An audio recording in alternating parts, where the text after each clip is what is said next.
is Matt along with Hero. Today we're going to talk about the Reflection Summon, the 5 rare units that are on it, including Majorita and Almaz, and talk about what they're good for and should you be summoning. Stay tuned.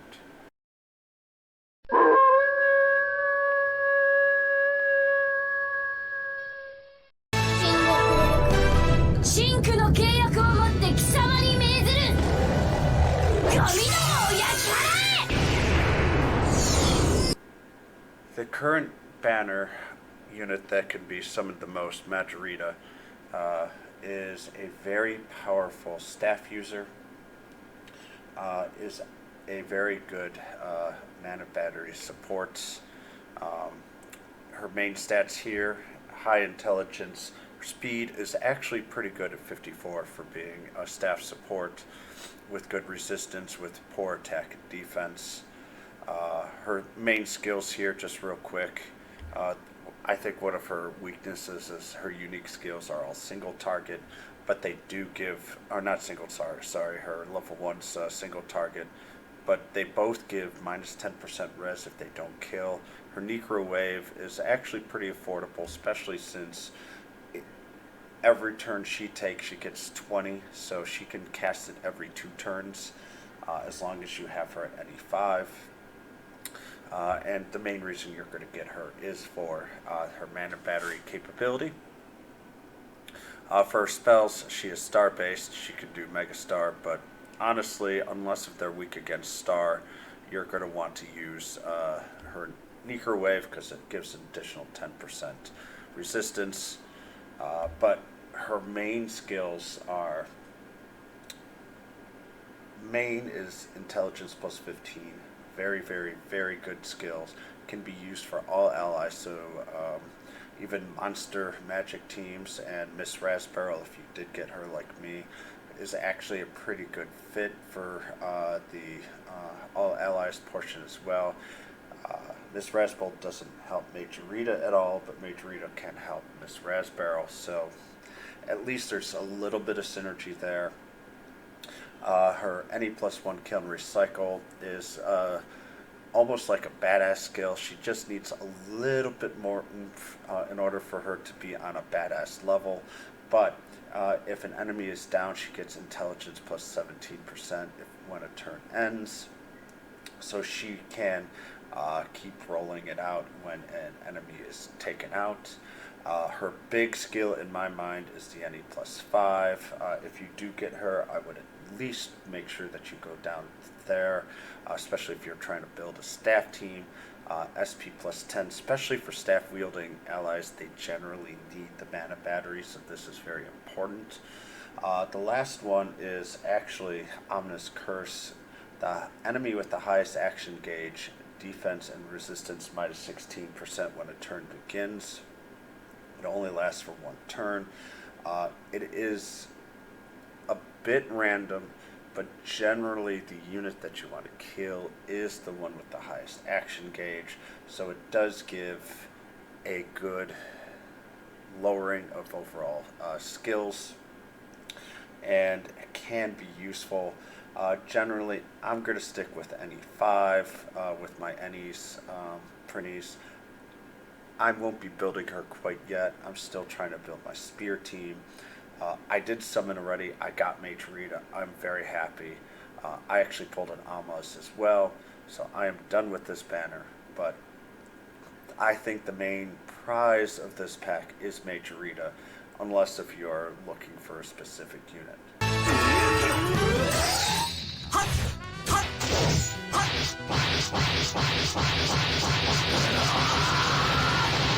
Alright, Almaz is a humanoid male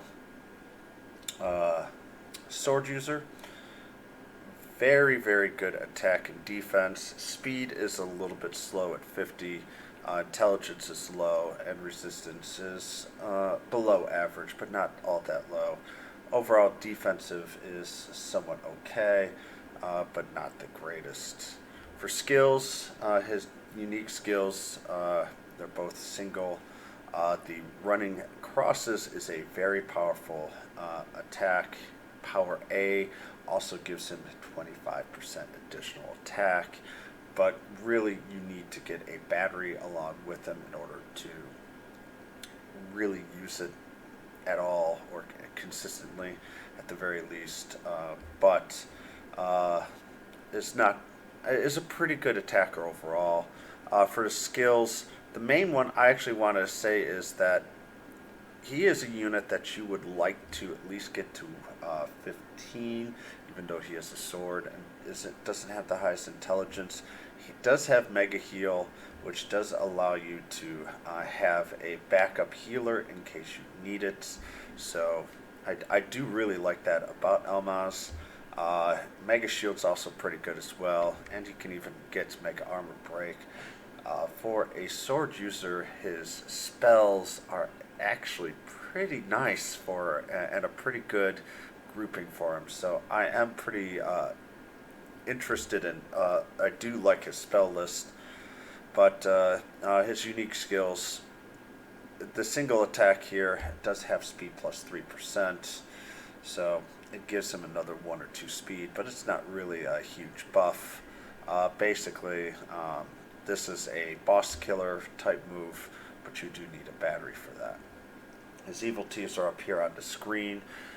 All humanoid allies are attack plus 16%, so this is a really nice main.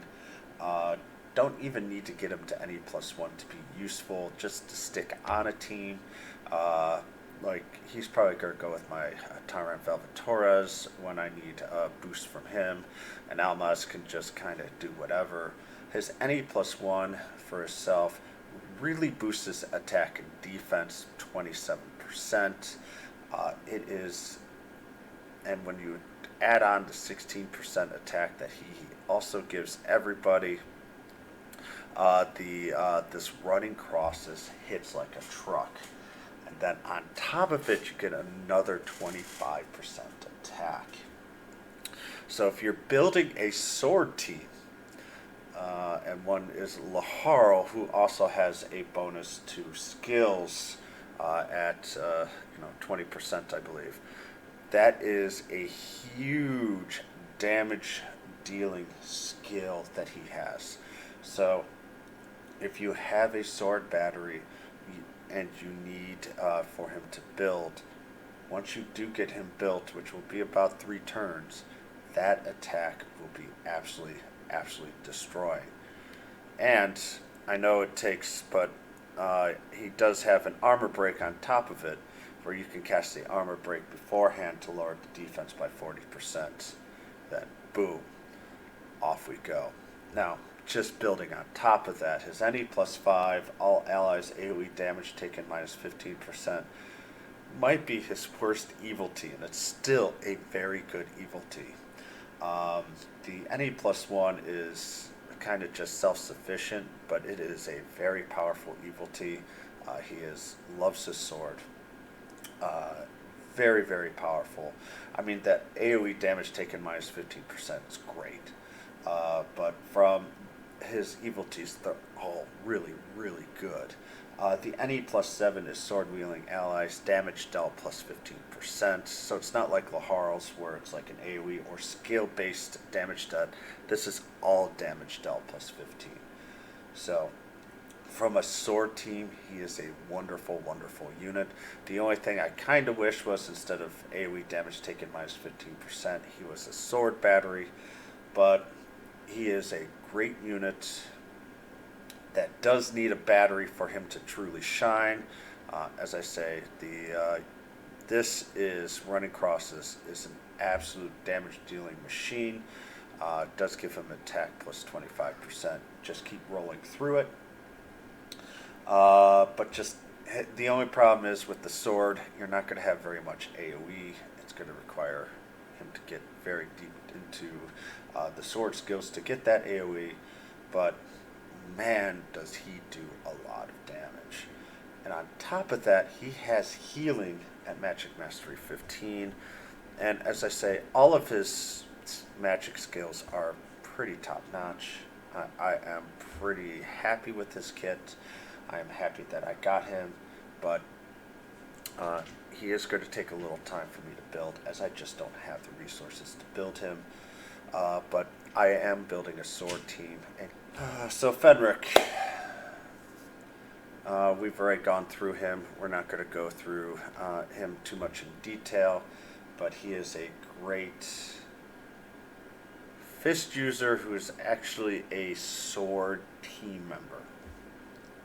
So he is a little bit weird in regards to his main evilty is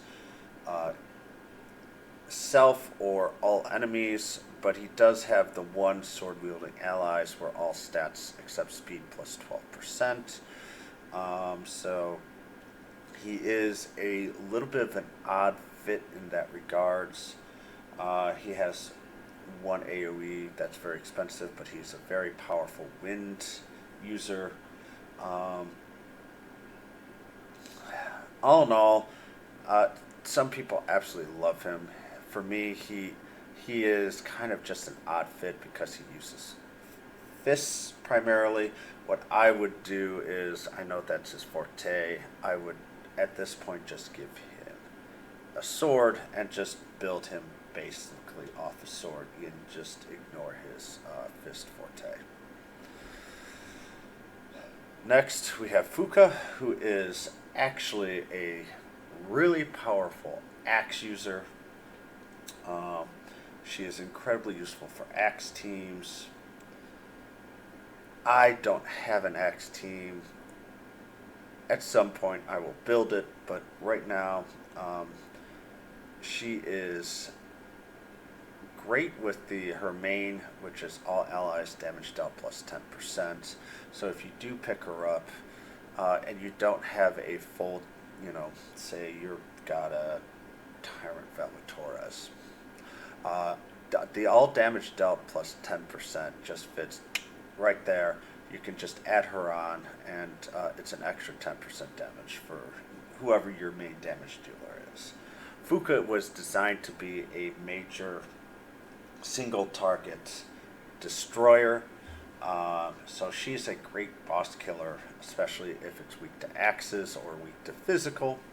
Her any +1 axe wielding allies gets attack plus 18%, so really incredible buff. But the any +5 single targeted damage dealt plus 60% is a huge bonus. And normally I don't go into skills with this, but she does have a B attack that's 50 SP, which is actually not that high in mana required, but it is power B, and then it also gives a -12 on top of it for defense. So if you kind of just build on this, you're looking right there around an 88% increase in attack / damage. Remember, 10 plus 60 is 70% damage with an 18% attack. And then you even get this -12% defense. So you can see how well she just can cleave single units. Very, very powerful in that regards. AoE, though, not so good. She does have a very powerful fire AoE. That's her any 3. But, as I say, it requires 90. Does give also -12 defense. But remember, if you get her to any 5, that single targeted damage doesn't go with the AoE. So it just doesn't really hit all that hard compared to everything else that she does. The last one, Dream Girl, all axe-wielding allies, single targeted damage taken -15% is nice, but in all honesty not required. If you're going to use her as your main damage dealer, any +5's all you really need to go if you're hoarding. If you have the ability to build her any +7, it's nice, but any 5 is your target for Fuka. The last one here is Zeroken. Zeroken is a very unique unit. He is a fist. He actually can increase speed by 6%. Normally I don't go through stats, but his speed is insane at 63. So even though generally most 6% is 2, that's 3 speed for him. Very, very, very fast unit. And he is based all on speed. So the first one, Kamikaze, attack 40 when a turn ends with the highest action gauge, so he can boost up your attack. With the fist-wielding allies, single target damage dealt plus 15%. Most fist-wielding allies only have single targets for their large skills, so he is a good secondary unit. And any 7 when a turn end, action gauge plus 50 for all allies there. So he is a great secondary character. Don't focus on his damage. His attack is, for a fist user, is very low at 50, which is just an average attack. And his defense is actually pretty low at 45. So from a unit standpoint, he's not really there to lay out the damage. He's just there to be an assisting for the other fist-wielding allies. When we have Awakened Killia, Zeroken is a great buddy for him. And as I say, he is a good fist-wielding ally. I'm not building a fist team, but if you are, or you do get Awakened Killia, Zeroken is great here. So from a banner, these are all very interesting units. These are not a must-pull unit. But if you are looking for, as I say, the one unit that I do like the most is Majorita, more because I want to try to build up my batteries as much as I can. Her NE5, though, as I say, I won't be able to build her for a little bit. I have a couple of NE Prinnies left, but I'm saving them just to see what other banners we're going to get relatively soon, and if I'm able to pull them. But all in all, a good overall rounded banner. Go ahead and, or if you're looking for Almaz, wait for him to be a little bit more in there. But I did 5 pulls. I got really lucky. I got 1 Almaz and 1 Majorita. So I'm very happy with what I got. I hope you guys are lucky as well. Please give a like and subscribe. I will try to do reviews as often as I can. You can also catch me on Twitch TV/Madgarou, and I've got a Patreon as well. I hope you guys all have good luck. Be the hero. Get the heroes that you're looking for, and I will see you later. Bye, everyone.